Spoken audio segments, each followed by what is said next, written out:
ಅತಿ ಹೆಚ್ಚು ಹುಲಿಗಳನ್ನ ಹೊಂದಿರುವ ಜಿಲ್ಲೆ ಎಂಬ ಖ್ಯಾತಿ ಪಡೆದಿರುವ ಗಡಿನಾಡು ಚಾಮರಾಜನಗರ ಜಿಲ್ಲೆ ಈಗ ಅತಿ ಹೆಚ್ಚು ಬಿಯರ್ ಸೇವಿಸುವ ಜಿಲ್ಲೆಗಳ ಪೈಕಿ ರಾಜ್ಯದಲ್ಲೇ 2ನೇ ಸ್ಥಾನ ಪಡೆದುಕೊಂಡಿದೆ. ಅಷ್ಟೇ ಅಲ್ಲ, ಅಗ್ಗದ ಮದ್ಯ ಹೆಚ್ಚು ವ್ಯಾಪಾರ ಆಗುವ ಜಿಲ್ಲೆ ಎಂಬ ಹಣೆಪಟ್ಟಿಯನ್ನ ಪಡೆದಿದೆ. ಅಬಕಾರಿ ಇಲಾಖೆಯ ಸರ್ವೆಯಲ್ಲಿ ಈ ವಿಷಯ ಈಗ ಬೆಳಕಿಗೆ ಬಂದಿದೆ.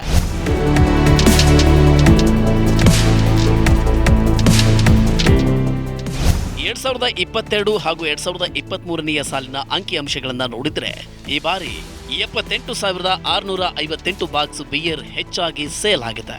ಶೇಕಡಾ 30ರಷ್ಟು ಏರಿಕೆ ಕಂಡಿದೆ.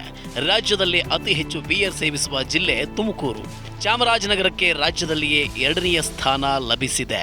ಚಾಮರಾಜನಗರ ಜಿಲ್ಲೆ ರಾಜ್ಯದಲ್ಲಿ ಬಿಯರ್ ಕನ್ಸಂಪ್ಷನ್ಲಿ 2ನೇ ಸ್ಥಾನದಲ್ಲಿದೆ. ನಾವು ಕಳೆದ ವರ್ಷ 22-23ನೇ ಸಾಲಿಗೆ ಕಂಪೇರ್ ಮಾಡ್ತು ಅಂತಂದರೆ ಈ ವರ್ಷದಲ್ಲಿ 78,658 ಬಾಕ್ಸು ಹೆಚ್ಚು ಬಿಯರನ್ನು ಚಾಮರಾಜನಗರದಲ್ಲಿ ಕನ್ಸ್ಯೂಮ್ ಮಾಡಿದ್ದಾರೆ. ಇದು ಆಲ್ಮೋಸ್ಟ್ ಅಲ್ಲೂ 30% ಗ್ರೋತ್ ರೇಟ್ ಇದೆ. ಇದು ತುಮಕೂರು ಬಿಟ್ಟರೆ ನಾವೇ ಸೆಕೆಂಡ್ ಪ್ಲೇಸಲ್ಲಿದ್ದೀವಿ. ಇದಕ್ಕೆ ಭಾಳ ಪ್ರಮುಖವಾದ ಕಾರಣ ಏನು ಅಂತಂದರೆ ಈ ಜಿಲ್ಲೆಯಲ್ಲಿ ಇರ್ತಕ್ಕಂಥ ಮದ್ಯಪ್ರಿಯರದು ಪರ್ಚೇಸಿಂಗ್ ಪವರ್ ತುಂಬ ಕಡಿಮೆ ಇದೆ. ಸೊ ಹಾಗಾಗಿ ಅವರು ಅಗ್ಗದ ಬೆಲೆಯ ಮದ್ಯ ಆದಂಥ ಪವರ್ ಕೂಲು, RC ಮತ್ತು ಬುಲೆಟು ಈ ಮದ್ಯಗಳಿಗೆ ಅವರು ಮೊರೆ ಹೋಗ್ತಾ ಇರೋದ್ರಿಂದ ಮದ್ಯದ ಕನ್ಸಂಪ್ಷನ್ನು ಜಾಸ್ತಿ ಆಗಿದೆ. ಇನ್ನು ಅತಿ ಹೆಚ್ಚಾಗಿ ಬಿಯರ್ ಸೇಲ್ ಆಗ್ತಾ ಇದೆ ನಿಜ. ಹಾಗಂತ ಯಾವ ಬ್ರ್ಯಾಂಡ್ ಮಾರುಕಟ್ಟೆಯಲ್ಲಿ ಬಿಕರಿ ಆಗ್ತಿದೆ ಅಂತ ನೋಡಿದ್ರೆ ಕಡಿಮೆ ಮೊತ್ತದ ಬಿಯರ್ ಹಾಗೂ ಚೀಪರ್ ವಿಸ್ಕಿಗಳೇ ಅತಿ ಹೆಚ್ಚಾಗಿ ಮಾರಾಟ ಆಗ್ತಾ ಇದೆ.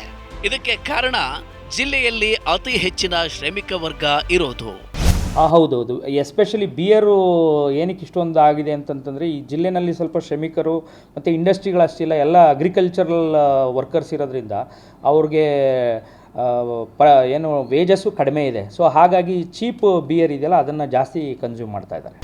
ಇಷ್ಟು ದಿನ ತನ್ನ ಪ್ರಕೃತಿಯ ವೈವಿಧ್ಯತೆ, ಕಾಡು ಪ್ರಾಣಿಗಳು, ಅರಣ್ಯ ಪ್ರದೇಶದಿಂದ ಸದ್ದು ಮಾಡ್ತಾ ಇದ್ದ ಚಾಮರಾಜನಗರ ಜಿಲ್ಲೆ ಈಗ ಅತಿ ಅಗ್ಗದ ಮದ್ಯದ ಮಾರಾಟದಿಂದ ಸುದ್ದಿಯಾಗ್ತಿದೆ.